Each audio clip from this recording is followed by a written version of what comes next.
Okay. All right. Okay, I think we'll get started. All right. Well, hello everyone. My name is Troy Lanigan. I'm president of the Manning Center. We are going through a name change, and there'll be more to be said about that in the coming weeks and months in front of us. This is the first of exchange calls that we're starting, and what we want to do is focus on issues and action on a monthly basis. So the issue-oriented calls are on public policy issues that are topical and important, and then the action calls, exchange calls, will be on best practices for movement leaders, movement organizations. As I say, we want to do at least once a month, and this month we're going to do two. We're doing one today, and then we're going to do one on Thursday that's based on action for organizations. You know, in all cases, we want to provide helpful ideas from experts, whether it's on a public policy issue or on ideas and best practices to help you succeed in your organizations. So what I'm going to do today is I'm going to interview these folks over the next 45 minutes. And if you want to post any questions to them, you'll see at the bottom of your screen will be a Q&A box. Write the question into there, and our friend Colin Craig from secondstreet.org, who's joining us, is going to gather those questions, summarize them, and then I'll call upon him to ask our panelists those questions. Okay, we're going to be fairly non-interactive this first exchange call, and we'll see with the technology as we go how it looks in terms of setting up more interactivity as we go forward. But since there's almost 200 of you today, it's a bit tough to do this. So we're going to get started. I want to say thank you so much to our three experts that are joining us today: Jason Clemens, Bruce Pardy, and Joe Oliver. The session today, the case for freedom and free markets in an unfree time, which is appropriately timed. So I'm going to jump right into it. We're going to start, I'm starting to talk to each of our panelists for a few minutes, then we'll get into some group questions. But I'm going to start with Jason first of all. And Jason, as I recall, like very early on, you wrote some supportive stuff of the government's initial policy measures.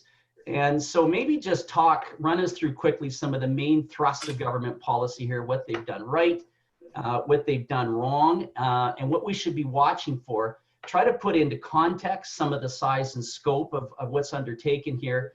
And then we'll ask you, as part of this question, what's the one policy they should stop doing or start doing now? Okay, and I get the next hour, is that right? I appreciate that. No. So certainly, I think as the crisis emerged initially, I think the government's focus on income stabilization was the right one. We have a health-led crisis that policy led to closing down major sectors of the economy. And so income stabilization is the appropriate economic response.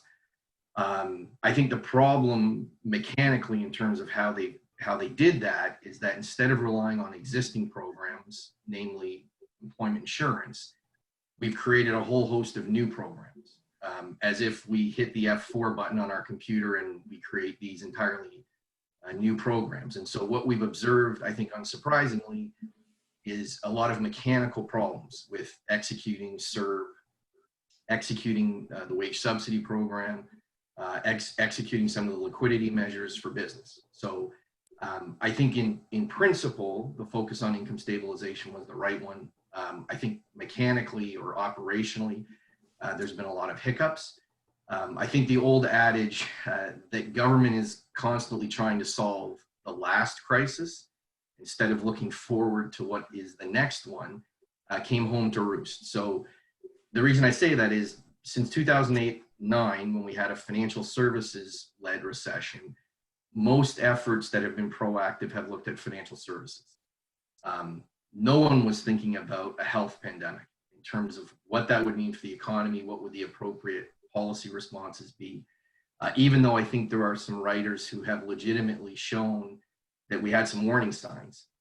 whether it was SARS or MERS or H1N1, that we did have some warnings. These things were starting to creep larger and larger on the policy front. So I think in general, as I say, income stabilization was the right policy. I think the execution has been less than stellar, so to speak. That said, I do think we have to understand the totality of what we're doing right now. So federally, the best guess is we're at about 260 to 265 billion deficit for this year. To put that in context, that's almost 40% of the net national debt. So in 1 year, we are going to take on new debt that's about 40% of what we've accumulated since Confederation. And certainly we expect to be in a large deficit position next year. Put differently, and I'm going to give your listeners a sneak peek, we're releasing a study in 2 weeks looking at per capita spending by the federal government. So in the last recession, 2009, per capita spending adjusted for inflation was almost 8,800. Our estimate is that per capita spending this year will be a little over 13,200. Oh, wow. So that's basically 50% above the 2009 level. For reference, it's 75% higher than the peak in World War II. Again, adjusted for inflation. Now, the reason we're in the predicament we're in is that we have had a federal government that has shown no fiscal discipline nor any fiscal prudence since 2015. At every turn when the federal government had an opportunity to move towards a balanced budget and rein in the deficit, they chose to spend money. And so going into the recession, our finances, in our view, were not in great shape. And so the recession now has basically blown up the deficit. In my own view, if we don't change the path we're on, we will not be balancing the budget until at least 2045. Right. Which is a significant amount of time of debt accumulation. And unfortunately, I think there's a lot of markers that are showing us that we're back on the path of the 1970s, 80s, and 90s that led to a near currency and debt crisis in 94, 95. So unfortunately, right now, as you've said, Troy, in your opening, we're trying to get through the immediate issue. I do think some of the medium-term indicators are quite worrying.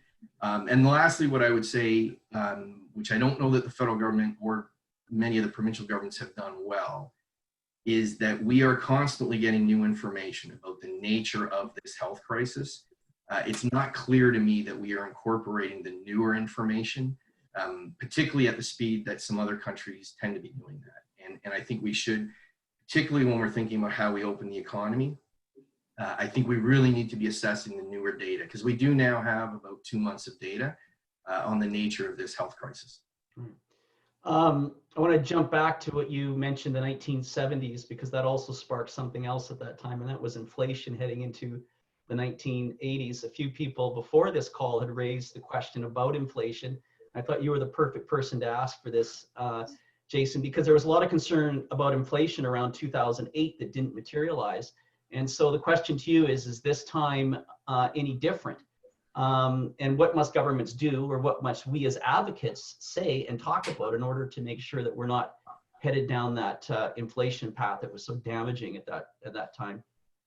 So I think there's two questions. The most important one from a policy perspective is what the government should do, and they should mind their own business and leave this to the central bank. The central banks have the role of maintaining the inflation target. We now have we will shortly have a new governor of the Bank of Canada who clearly understands and agrees with inflation targeting. To have the government more actively involved, I think, would be a mistake.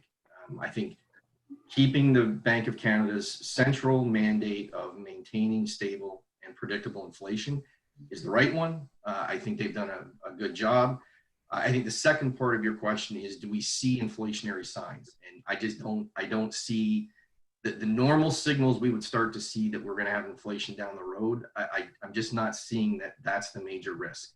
Right now, the major risk is that we can't open the economy at the pace that we should, and that we have to continue the type of fiscal spending by the federal government mainly, but to some extent the provinces, that frankly we just can't continue to do into 2021 and beyond. I mean, put it differently, Troy, there's already discussion about extending the CERB benefit and the wage subsidy for employers beyond the 4-month window. And we're in a minority government. That minority government is propped up by parties who are certainly favorable to more spending and more debt and deficits.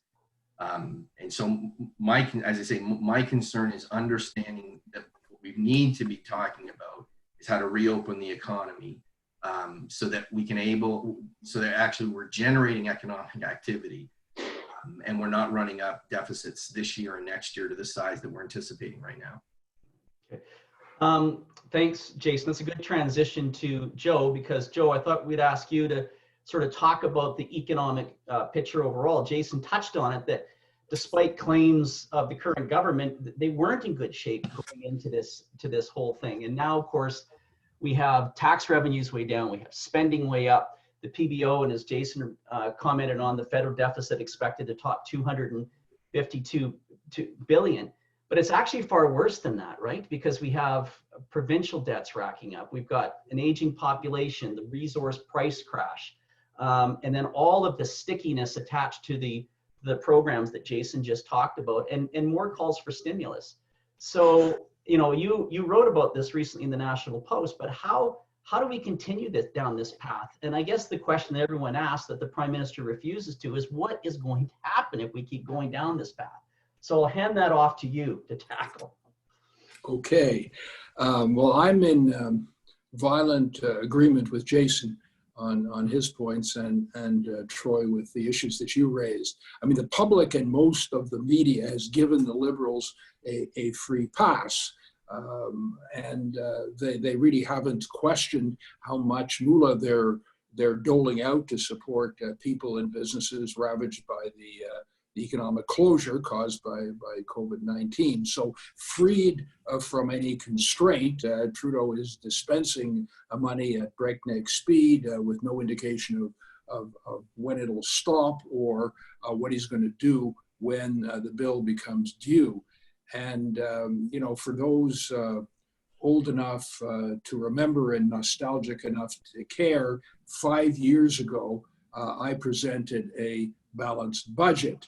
And recall, and Jason alluded to that, the first Liberal budget was supposed to be a modest $10 billion, and then back to balance within 4 years. And instead, they accumulated $100 billion during 5 years of extravagance before the pandemic. And now the Parliamentary Budget Officer estimates $252 billion for the current spending spree, and more is going to come. Jason, I think, talked about 260, 265. It could easily be quite a bit more than that. Every single day, there's a new favored group that the Liberals are doling out at those so-called pressers where the government has chosen who is going to speak and who's going to give them the softballs. So it's just going on and on. I mean, look, the government had to act. They had to act decisively. They put businesses, they closed businesses, they prevented people from going to work. But there are limits, and even Bob Ray agrees there are limits. So things have become pretty wild out there. The over $250 billion represents 2.7% of the Canadian economy, the highest since the end of the war, and combined with the lower economic growth, it will increase the federal debt to GDP to over 48% this year, up from 34%, which was supposed to be the guideline we were to judge the government on. And then when you add in the provinces, we're up to $1.5 trillion, 40,000 for every Canadian, 46,000 on average for every Ontarian, and a debt to GDP ratio, I think, about 64%. And so before all the debt, annual interest reaches an average of, I think, $3,400 for a family of four. And that's a number that, people can sort of relate to. They can't relate to billions and trillions. So it's a number we have to bear until interest rates go up. And then, of course, watch out. Now, I I certainly agree that interest rates, there's no sign of inflation or interest rates going up in the short term. But in the intermediate term, in 2 or 3 years, a combination of maybe still somewhat limited supply and the unprecedented monetary expansion. The quantitative easing was never used in Canada before, and now it's gone even farther than the way the Americans did when they did it during the financial crisis, which includes buying corporate debt. So we could well see a resurgence of inflation let's say in the intermediate term.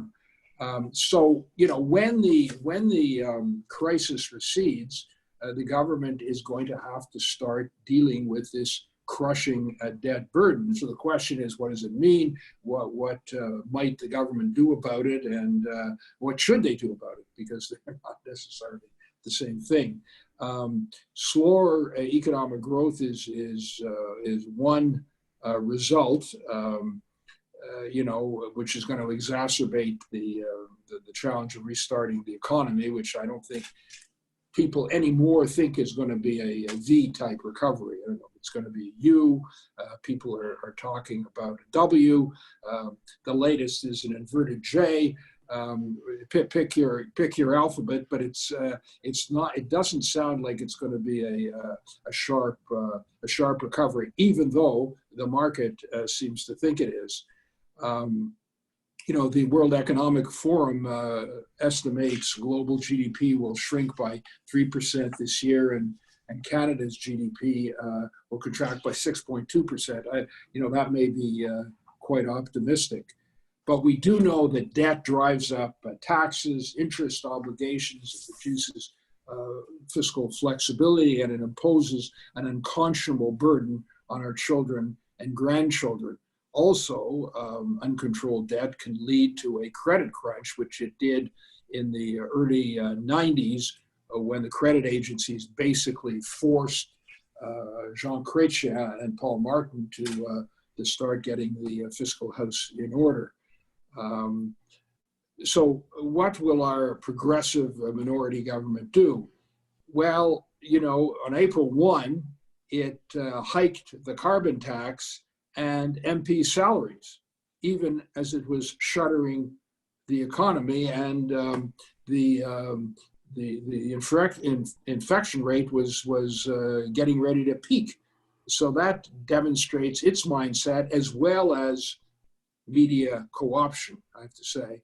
So we have cause to worry that the government's focus will be more on social programs and less on economic growth, employment, fiscal responsibility, and also that hostile policies directed at the energy industry will continue to devastate that sector, an important sector of the economy. So that would make for a pretty bleak future, particularly for the most disadvantaged, and that's often forgotten.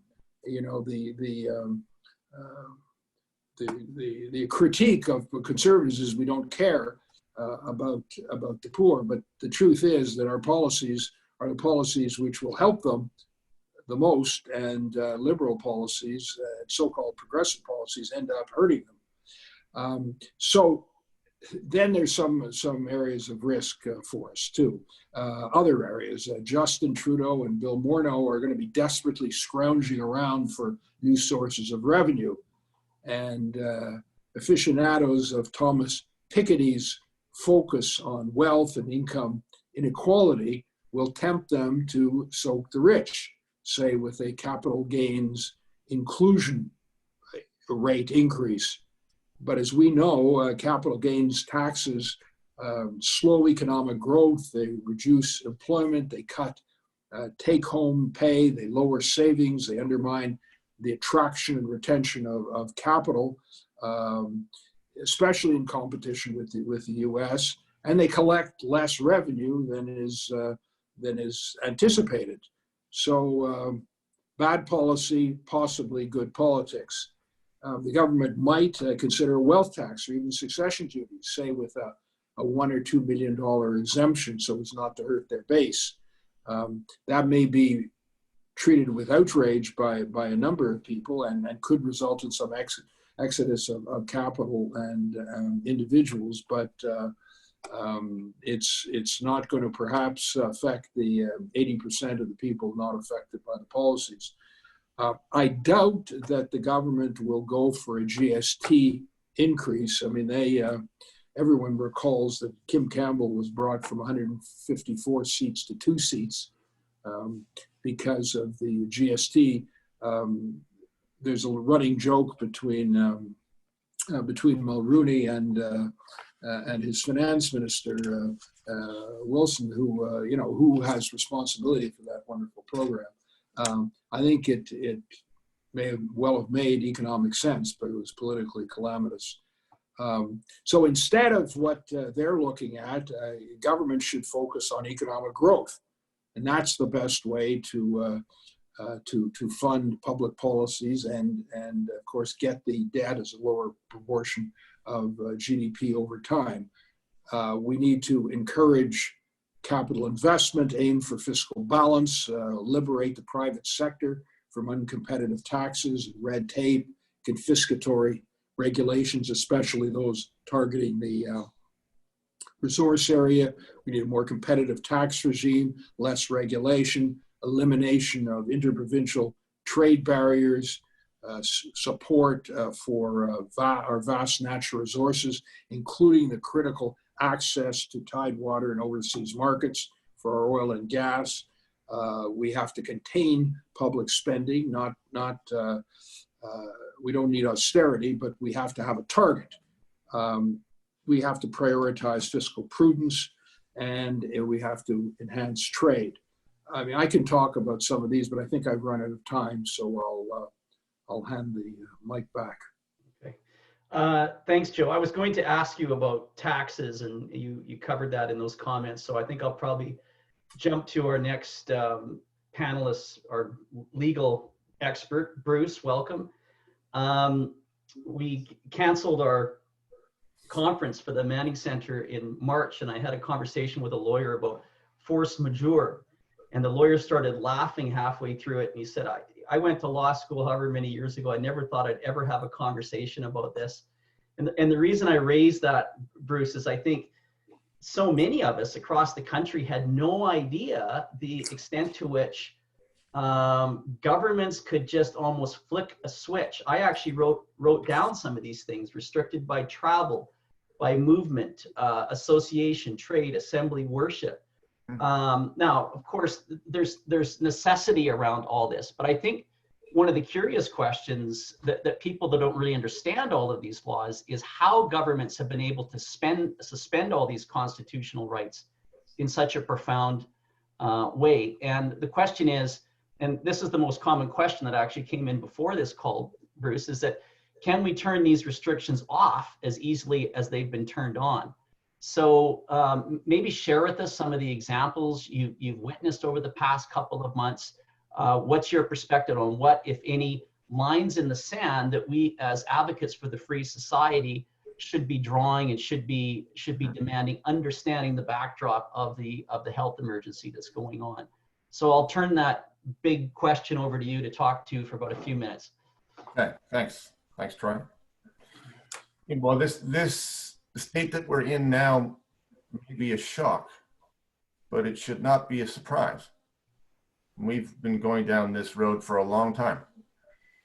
And the reason that the government can do what it's doing is that the charter does not provide the kinds of lines in the sand that we think that it does. I mean, if you read the text, sure, these rights are written down. We have the freedom of assembly and the freedom of association. We have the right to life, liberty, security, right to be free from unreasonable search and seizure. And those seem like hard and fast, even absolute things.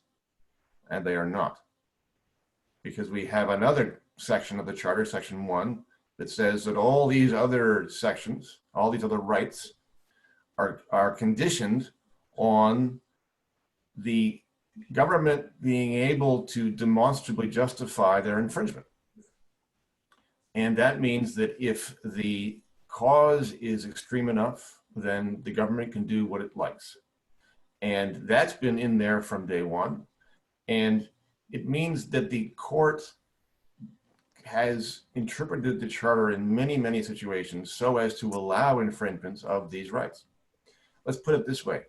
The charter will not protect you from the culture. And the culture now is one that demands safety. And safety that is provided by the state. I mean, we have an expansive administrative welfare state, and we've had it for a long time. And it's not like we were a free country on March 22 and then became not one on March 23. It's just not true. This may be an extreme jump, but it is a difference of degree, not of kind. It's like we've been a frog in boiling water. And we're now realizing it's boiling, but we've been in the water for a long time. For a long time, the administrative state has driven the bus. It regulates everything. It subsidizes, it taxes, it directs. This is not different. It's just more, much more. Now, granted, the degree of infringement and limitation of civil liberties is more extreme now than it has ever been in this country, for sure. And the lockdown will ease, for sure. But the mandate of the government, the mandate that it now has is going to remain. It's going to be very, very hard to put this genie back in the bottle. It works like this. Stage one, which we've already passed through and passed through a long time ago, is you get the populace to believe that it's the role of the state to keep them safe.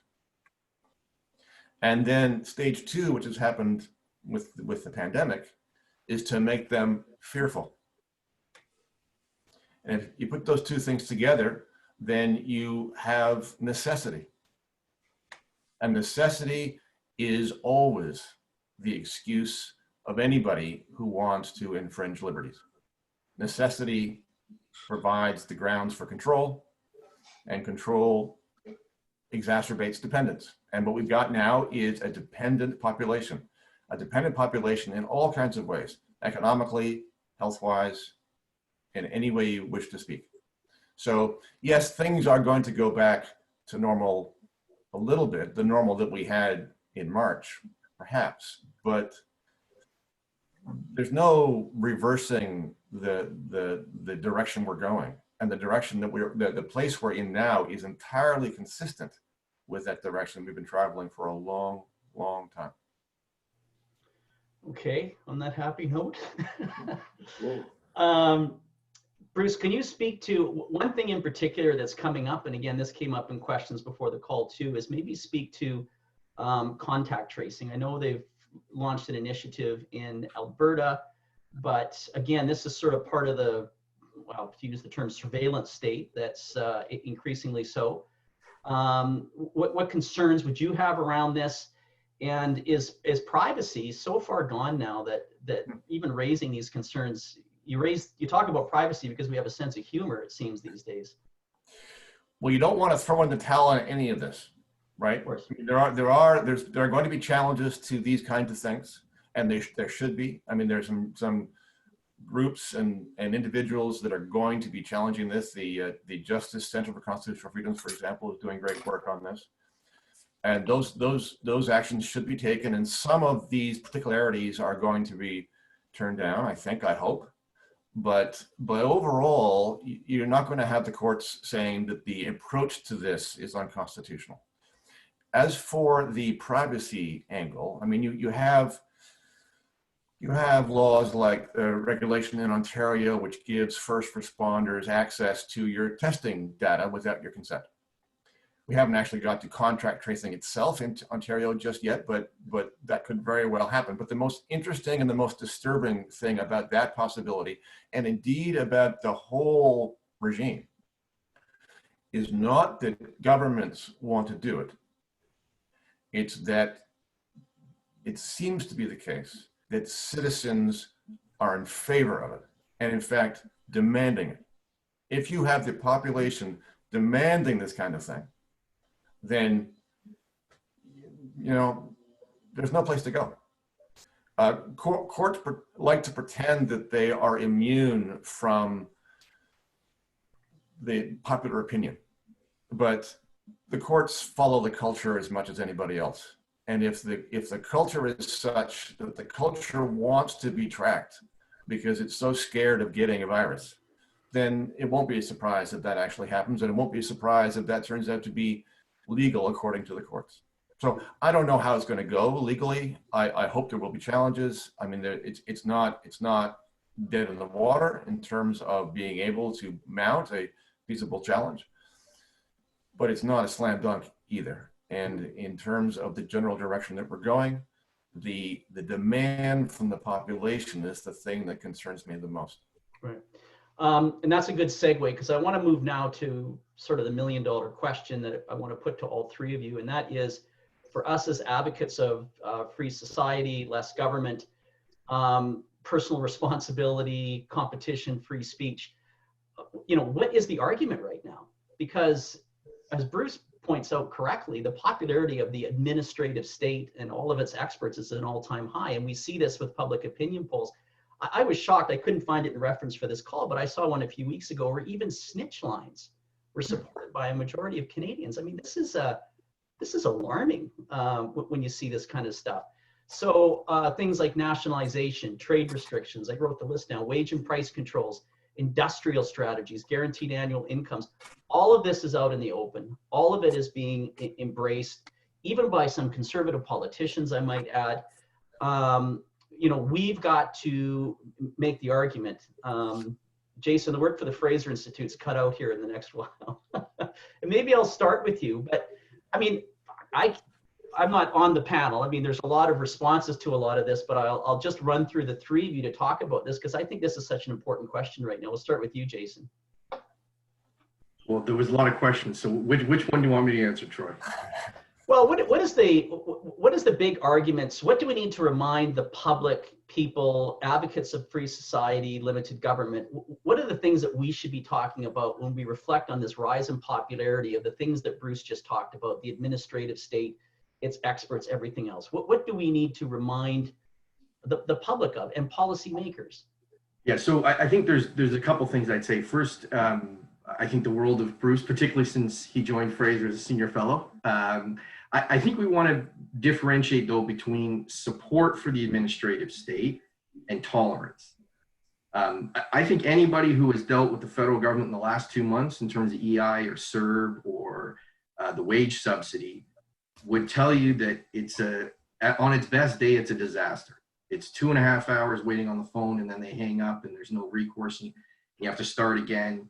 I think if you compare that to many private sector firms, the innovations private sector firms have shown significantly outweigh the state. So I think we want to be careful in terms of just differentiating between support for and tolerance of. I think secondly, though, for me, Troy, the policies that worked February 2020 and the policies that didn't work as of February 2020 are still the policies that work and don't work in May or June of 2020. And so the idea that somehow we're in a new world where wage and price controls are going to work, I just utterly reject that. And I think what's really interesting is when you look at some of the discussions, whether it's now the guaranteed annual income, that actually is not a guaranteed annual income. It doesn't look at all like what we've been debating for 30 years since people like Milton Friedman first brought it up. It's entirely something quite different. Now, I think part of it is we have constraints. Even governments have constraints. And the idea that with a, let's call it $260 to $270 billion deficit this year, that the federal government is going to have any ability to start talking about national pharmacare, guaranteed annual income, without a significant increase in tax rates on the middle class, which, as Joe pointed out, is political suicide, I just think is unrealistic. And so it's understanding both policies that work and policies that don't work, and that we've got 50 years of evidence on these policies versus the moment that we're in right now. And then I think secondly, it's about making sometimes you have to be a little courageous, but making the arguments based on empirical data and observation that, again, if we are seriously going to talk about shutting down the energy industry, at least the petroleum side, that has real costs. And we saw it before the recession. We're seeing it now, and the forecasts that Joe talked about, many of those, when they're looking at Canada, part of the drag on the Canadian economy is that no one is expecting a rebound in the oil and gas sector, whereas other countries, we are expecting a rebound. And so, as I say, I think what policies that worked in February 2020 are the policies that are going to work in June or July of 2020. And it's about making those arguments. And sorry, the last point, which I think is really important. If we look back the last 40 years, the most prosperous period for this country was under fiscal consolidation led by Jean Chrétien, the NDP in Saskatchewan under Roy Romano, Ralph Klein, Harris in Ontario. That was about not slowing the rate of growth of spending, which is the mistake Doug Ford is making. It's about retracting government and getting them to focus on the things we need them to do and do well. And I would be reiterating those rules and guidelines that the Chrétien government introduced in 95, 96 that held us in good stead for better than a decade. Joe, do you want to come in on that? Sure. I think that we have to draw a distinction between the freedoms that affect our ability to speak, to gather, freedom of the press, freedom of movement, congregation, and so on, and those which directly have an economic impact. The first are harder to defend in a way. The second, there are pragmatic consequences to, and we can argue those points. I mean, I'm concerned because Canadians are not as concerned as they should be about the loss of freedom. I mean, as a country, we're compliant, often excessively so, and that's flowed from the dependency and maybe a bit our history. But this is a real danger, because at this moment of national peril, those with an ideological agenda are plotting the permanent expansion of government at the expense of freedom and economic opportunity. So, we've got the overall tendencies, but we've got a government that sees it in its own partisan political interest and consistent with its own ideology to move to bigger government in the economy and the roles of Canadians. And so, on the first point, we need strong voices to assert freedom and democracy as core Canadian values. That's a challenging task to get attention, particularly when the press doesn't seem particularly worried about it. They've been co-opted. It's quite appalling, actually. You would think that they would be out there shouting and screaming. Rex Murphy is, but how many others are? The progressives, I think, view democracy as an inconvenient irritant sometimes. They generally think, they know best. They want bigger government. They feel entitled to make decisions for others, and they're too often contemptible about the deplorable masses. And then there's a predilection for regulatory creep. And frankly, to be unkind here, a lot of people who live lives of quiet desperation, when they're given power, often use it excessively and sometimes in really stupid and harmful ways. I mean, we've heard a lot about individual incidents that are sort of indicative of the problem. Finding someone for feeding the poor in Calgary, or bringing finding a mother for bringing her child to an empty park in Toronto, or banning photography of the tulips, or this is one from the States, but it's a beauty, forcing a couple in their 90s to get off their chairs at a beach and sit in the sand. I mean, what madness gets people to do that from a policeman on a horse? What gets people to do this? And you wonder if it has something to do with the bell curve, the IQ bell curve. Anyway, but you know, we've got a huge challenge on the economic side. I think we have to tell people what the consequences of these policies will be, and we'll get into that. You know, what hope is there? But when your back is to the wall, you start getting more pragmatic, and sometimes that results in less freedom, hopefully temporarily, but sometimes it results in economic policies that are more pragmatic and reasonable. Can I just make one comment on the erosion of privacy, because you can't have a free and democratic society without privacy, so the issue is really important. And Kavukian, who was the former privacy commissioner of Ontario, argues, I think very persuasively, for a sunset clause on tracking and surveillance, and that the record should be deleted. We know that data can have unintended consequences, and information which is collected for one purpose can potentially be used for other nefarious purposes. So we should all be concerned about that, and put pressure on the government to end it and eliminate what's been collected. There again, Canadians don't seem quite as concerned about it, but they should. They should be. And Bruce, I'll come to you on this question too, but one of the articles you wrote, you know, in terms of advocating for the importance of these issues, the free society, you talked about the difference that free speech, for example, would have made in China, for how many lives would have been saved if, you know, information was given to us at an earlier point. And so maybe just reference that, because I thought it was a powerful point in one of the columns of yours that you had published in the National Post. Well, of course, free speech is absolutely essential to any of this, as is privacy, as Joe says. I totally agree with the point that he was making. But I think we're making a larger mistake here, which is to assume that policy measures are adopted for logical and rational reasons. That's not the case. We think we're engaging in a civil conversation with the public and with government officials to figure out what works best.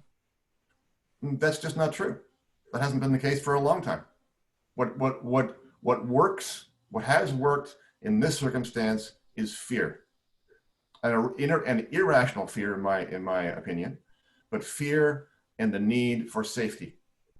And if you're asking Troy what the argument is in favor of less government and more personal responsibility and free markets and free speech, let's just acknowledge this: there are no good arguments for the reverse. There aren't. They don't work.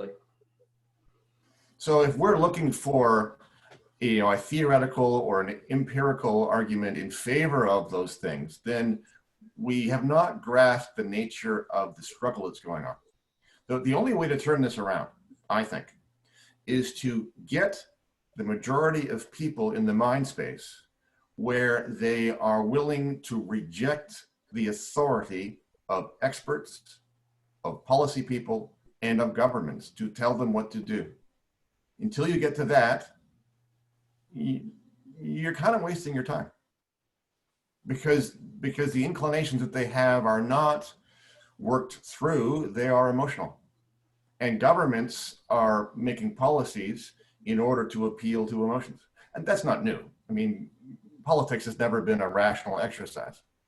But today more than ever, if we are to concentrate on making totally rational policy recommendations based upon the premise that we're engaging in a goodwill public conversation with governments about what to do and how to reverse this, I think we're missing the plot. Okay. Colin, I'll come to you. Have you been able to, we've got to watch our time a little bit here, because I want to allow a final question for everyone that we'll go through quick, but do you have a sort of a best summary of what's come from the participants? Sure. So why don't we start with a quick question to Joe and Jason, and then we'll go over to one that I think Bruce would be best to answer. The first one, Jonathan is wondering about the lack of fiscal discipline that we're seeing right now in Ottawa. And to summarize, how much of that is political from the Prime Minister and his team, and how much of that is the upper echelons of the civil service that's pushing that? Well, to me, the way to think about that is pre-recession. Where were we at? So pre-recession, made a decision of, let's call it $26 billion in discretionary deficits and the highest per capita spending in the history of the country. That was pre-recession 2020. The recession now, obviously, and again, part of what they've done, I think, is appropriate in terms of income stabilization. I think there's much better ways to do it, but the overall principle of income stabilization, I think, is the right one. But the only thing that I can think of that would really be a bureaucratic adjustment in terms of spending and size of government is really the recognition of the problem in the public pensions in terms of interest rate structure, which, quite frankly, is a marginal issue when you look at the size of the federal debt and the current deficit. So these are discretionary decisions, but I would back up to Bruce's point. If average Canadians demand bad policy, they're going to get bad policy. If average Canadians say we don't care about deficits and we don't care about debt, we don't care about wait times, and we don't care about some families don't get school choice and other families do get school choice. If that's what average Canadians demand, that's what they're going to get. And so to me, this is about how do we educate and engage Canadians about a better today and a better tomorrow through better policy.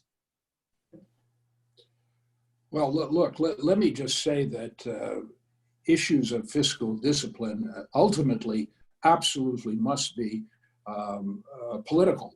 It must be the government in power. I mean, if you're letting the bureaucracy make that decision for you as a government, you're either passive or incompetent, or you like what you hear, in which case you're actually making the decision anyway. So, I mean, there was a clear distinction in the way the Harper government looked at fiscal policy and the way this government does. And so it's, and in any case, the politicians have to bear responsibility for it. I mean, the bureaucracy will try stuff out on you. I mean, I was warned when I went into finance, they're going to try a few things out on you, and they did. You know, and you could sort of see it coming. Now, if you don't understand stuff and you're not strong enough, they'll get away with it, and it may turn into a political disaster or something you don't want. But it's your responsibility, so you can't that you can't avoid. As to the government being just entirely at the capture of political opinion. That they're clearly influenced in a very significant way, but there is such a thing as political leadership and the ability to effect change over time. And I think Stephen Harper was in the process of doing that. If he'd had another term, I think it would have progressed farther. It's all been reversed, almost compulsively so, and that wasn't because the public all of a sudden changed its mind. But let's face it, socialists have an advantage. Here Trudeau is doling out hundreds of billions of dollars. You know, every day he's got a new thing to give. He justifies it with fear and greed, he has no effective opposition at this point, because Parliament is sort of closed down, and he's bought off much of the media who were on his side anyway. So, you know, we've got to be out there. I think the Fraser Institute is really an important source of critical economic policy, and other people like Bruce and others have to get out there and talk and vigorously get other views out, because we're being we're actually being swamped. But it doesn't mean that we can't influence public opinion, and sometimes you can't go against the wave on certain issues. Dare I say, climate change may be one of them. But I think people are going to move from fear to a concern about the economic situation and the debt burden and taxes. And once the fear is gone, like we get a treatment or a vaccine, the entire psychology will shift, and then they'll say, okay, I'm going to live. Now, wait a minute. I don't want to spend all this money. I'm worried, like, where's my job? Why are my taxes so high? Why can't I do this and that? So there will be quite a change. It won't happen overnight unless there is some kind of a medical breakthrough. But and then the government is going to have to see what flexibility it has to do what it wants. But I'm very worried because they've so far are holding on to their old obsessions, which are going to do great harm to prosperity, employment, and economic growth. Colin, go quickly to Bruce, because I want to allow a few minutes at the end for a last very quick round robin last question. I want to be finished and honor the top of the hour to everybody involved. Okay, very quickly, Bruce. Lydia's question is, assuming there is going to be some infringement on our rights, isn't contact tracing preferable to a lockdown? Right, good question. Ah, I think the that is a good answer is question. no. Because you're allowing the government to do indirectly what it would not do directly. Same question about a vaccine or about or other kinds of liberty rights or privacy rights. Here's the way it's going to happen. Let's take the vaccine, for example. They're not going to make the vaccine mandatory. They're just going to say, oh, well, choose yourself, but if you don't have one, you can't come inside the building. You can't come and get your driver's license unless you can show us that you've been vaccinated, okay? Well, technically that's not mandatory, but actually it is. Contract tracing means they're imposing upon you a requirement without admitting that what they're doing is locking you down if you decide not to do it, okay? So in other words, things are either voluntary or they're not. And one way to get around this distinction is to appear to be using means by which you'll achieve your objective without being so authoritarian that you can't move. I'm against that because it obscures what's actually happening. What's actually happening either way is the government is telling you what to do.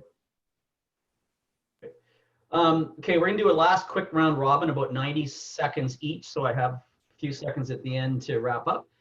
And this is, Preston Manning asked me to ask this question at the end, so I know he's listening, but what is the one policy or government initiative that will support recovery? If there was one policy, you could wave a magic wand to support recovery for the economy, what would that one policy be? We'll start with you again, Jason. Well, it would be Chrétien 2.0. Let's get the 1995 budget and let's replicate it, and we'll give credit where it's due. Preston obviously was front and center. Paul Martin, Jean Chrétien, Roy Romano, Ralph Klein. But those policies served us well for well over a decade. And the reason we weathered the 08-09 recession as well as we did is because of the fiscal and regulatory changes made by the Chrétien government federally in 95-96. So I'm able to get a whole basket of policies under the 95 budget, but to me, those are policies that have worked provincially under all political stripes when they were introduced. They worked federally.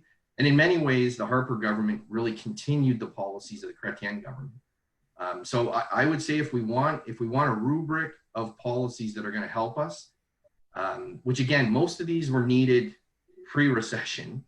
The recession changes very little. It just makes it more urgent in terms of a balanced budget over the short term. But as I say, I would say it's Chrétien 2.0 from 1995. Okay.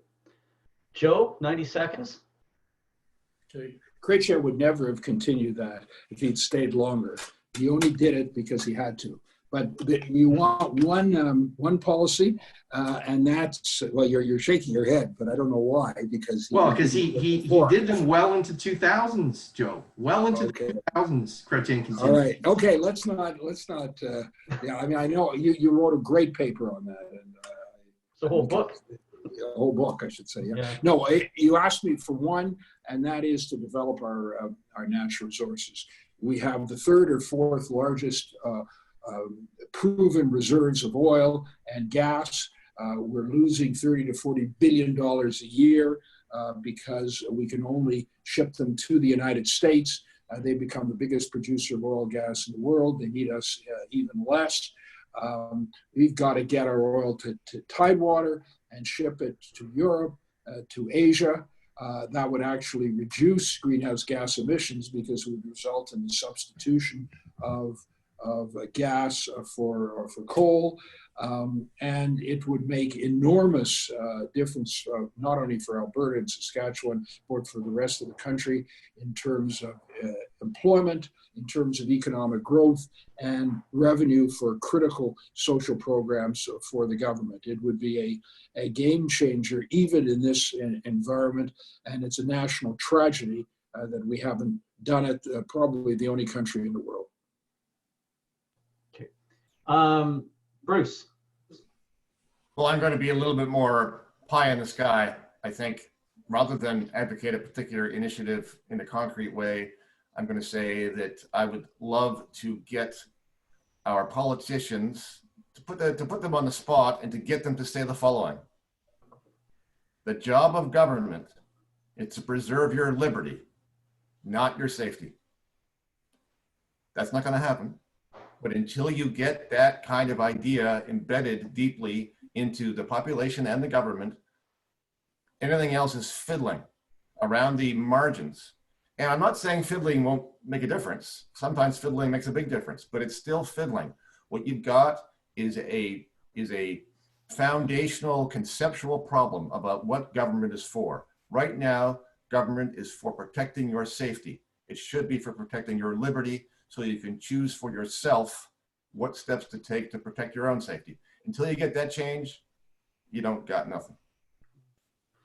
Well said, Bruce. Thank you. You've left us with a good challenge. It's a nice note to end on.